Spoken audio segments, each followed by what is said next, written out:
Hello, Michael here with another Michael's Guitar Reviews. And today we have well, look at the shape of that. Looks like an arrow, doesn't it? It's called a Flying V. Let's see if it flies.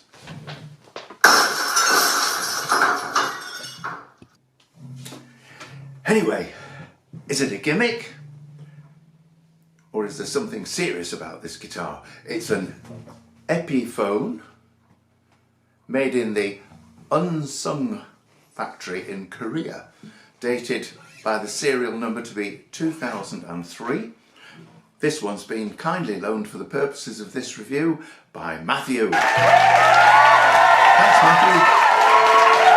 When we got the guitar, it had a few issues which I'm going to talk about as we go through this review.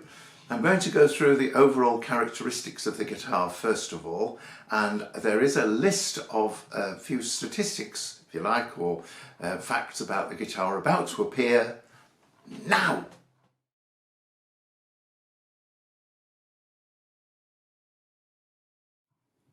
That's for all of those people who like facts and figures.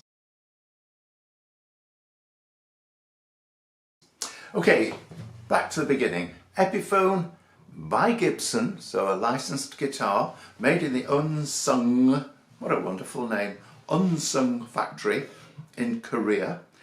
These came with bodies in either mahogany or something called Korina, which I understand is from the Greek for maiden.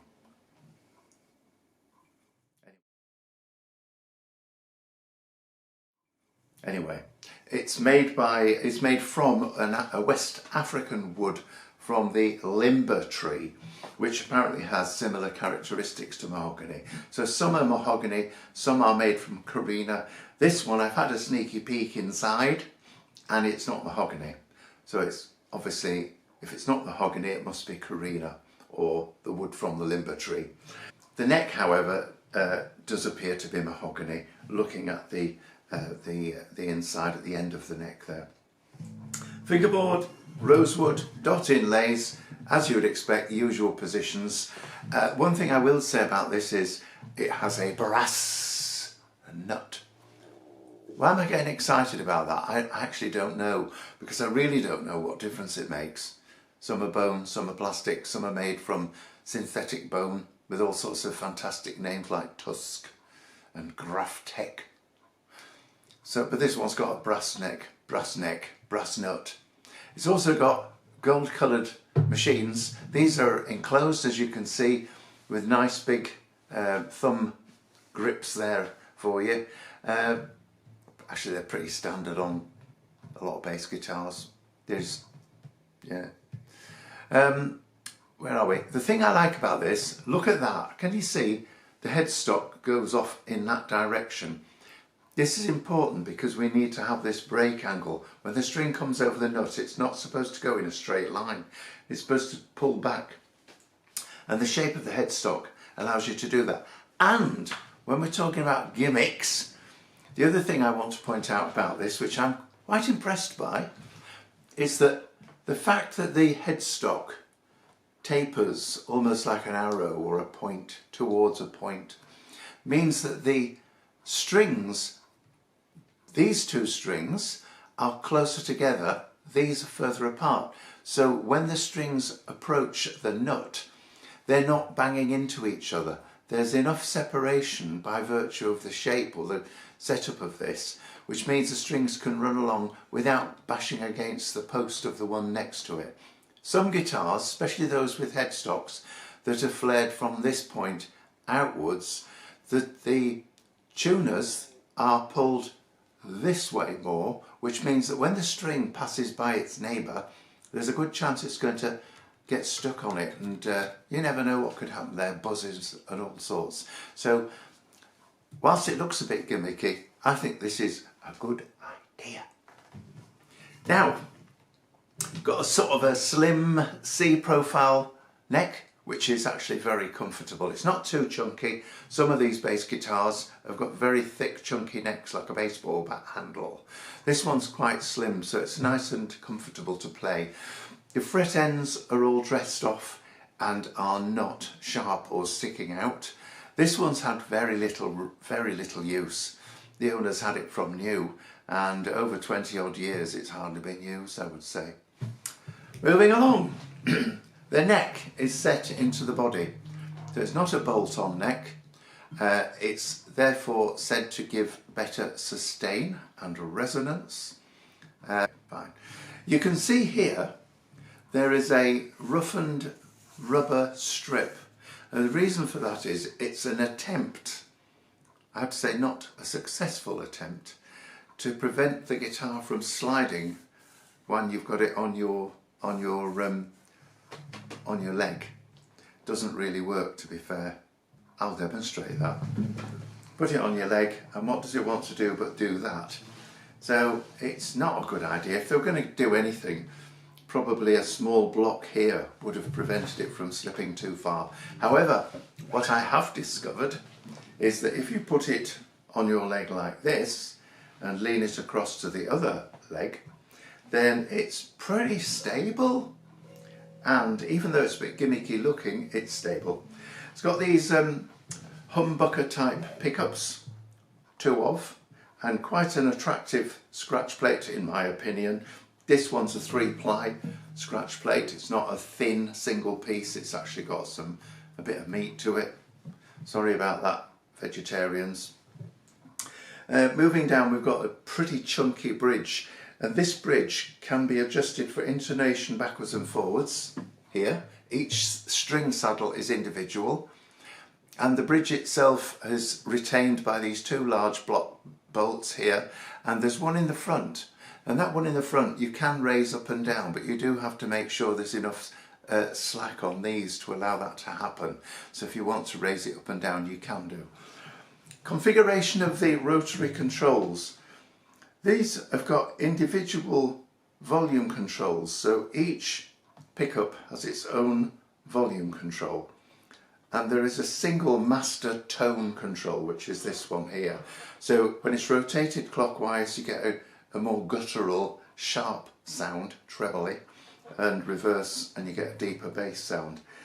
3-way selector switch, that one up there for this pickup, all the way down for that one, middle, blend. I've got an angled jack on this one because I find it much, well, I prefer it with this sort of front jack input. I like these angled ones. That's just my personal opinion. It's also got a strap button here, and there's another one there. Can you just see that one? So that's what this guitar really probably excels at, is being it's being played whilst on a strap. Quite heavy on the neck end, so you do get some neck dive, but you know what, it's a bass guitar. They're quite big, they're chunky, lots of them do it. You just got to live with it really, and just adjust your playing position to suit. Okay, the profile here on the body is very flat, a little bit uninspiring. I'm not sure whether it would have been better with a bit of contour here, but yeah, okay, well, it's just one of those things, isn't it? It's a guitar that's designed to make a statement, and I think it actually does. So especially if you're into glam rock, which I'm probably a little bit too old for. Yeah. Well, you never know.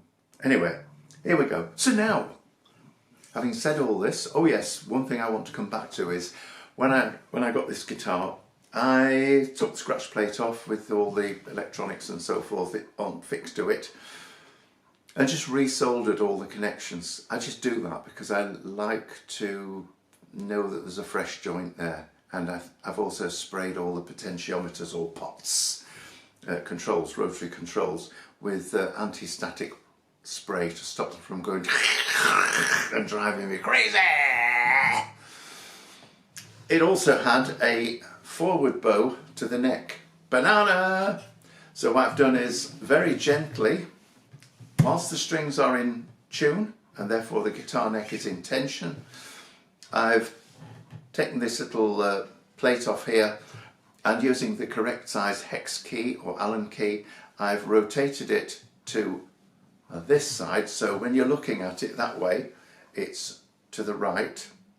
And what that will do is it will stretch the rod slightly and bring the neck from that position to a little bit more straight. The important thing to remember, and I have mentioned it before, is that when you press down at the 17th fret, 12, 13, 14, 15, 16, 17th fret, there should be some daylight around about the 5th to the 7th fret. Daylight. Now you can, if you want to, get a feeler gauge out and measure it, but I'm not sure that it makes an enormous amount of difference. As long as it's not perfectly flat, it's got a very slight banana. There we are. Okay, so what does it sound like?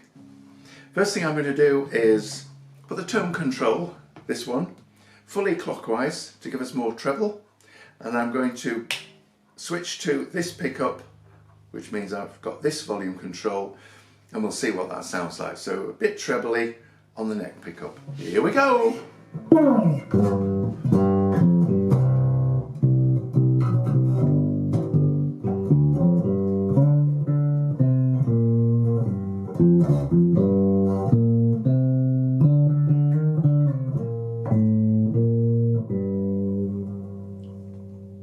Let's take that rotary tone control all the way around anti-clockwise. More bass.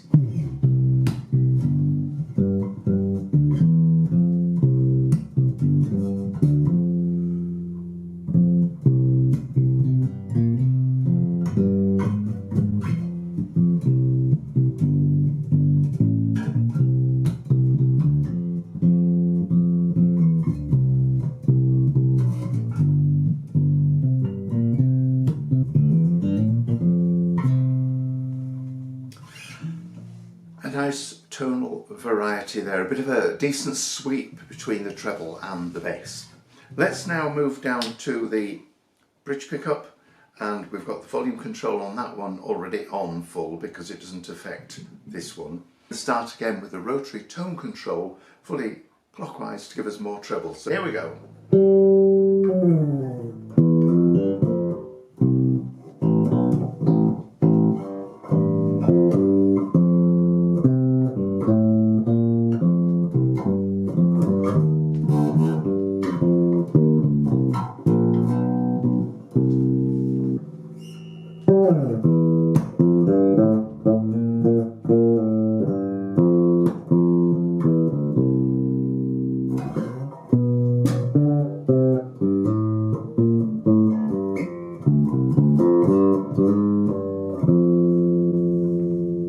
Let's take the rotary control now all the way around to the anti-clockwise direction, more bassy sound. Bridge pickup.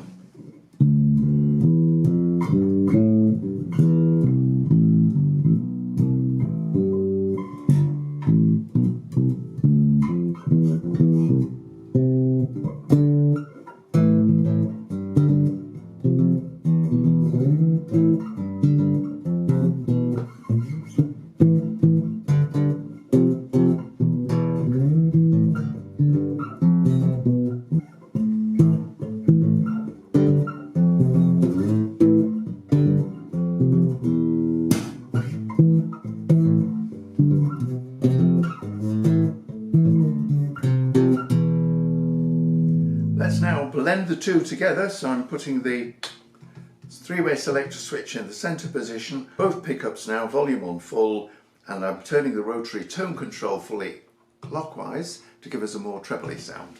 Here we go.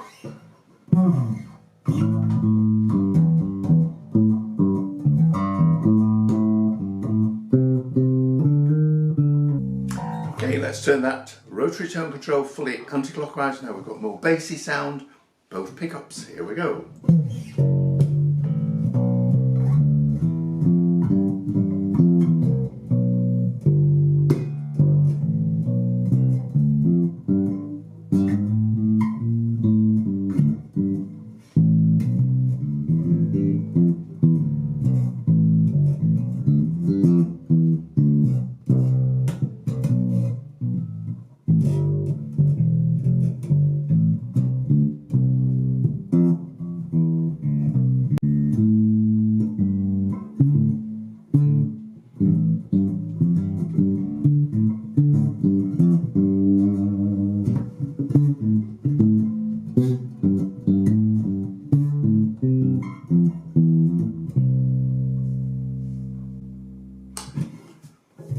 By the way, this is going through an Orange Crush 25 watt, I think it is, bass amp. Everything's set more or less middle. So now, what's the verdict? Well, a statement guitar. Relatively lightweight on the body, little bit of neck dive, normal for a big bass guitar, I guess. The tonal variation's reasonable. I wouldn't say it was brilliant or the best, but it's okay. It's a nice looker, probably great for live gigs, giving that bit of an impression, especially if you're into the glam rock. I like the headstock. The fingerboard feels pretty good. It's relatively narrow, so you don't have to stretch too far. And overall, a reasonably nice guitar. It is made more for playing standing with a strap though. So yeah, overall, they seem to be fetching reasonably good money, these as well. So they have a following. So there we are. Once again, I keep saying this, but please subscribe if you do. Helps the channel grow, costs you nothing, makes a difference, gets the guitars out there to people, which is what we want. I always appreciate constructive feedback, constructive comments. I try and respond when I can. And in the meantime, well, happy playing and thank you for watching.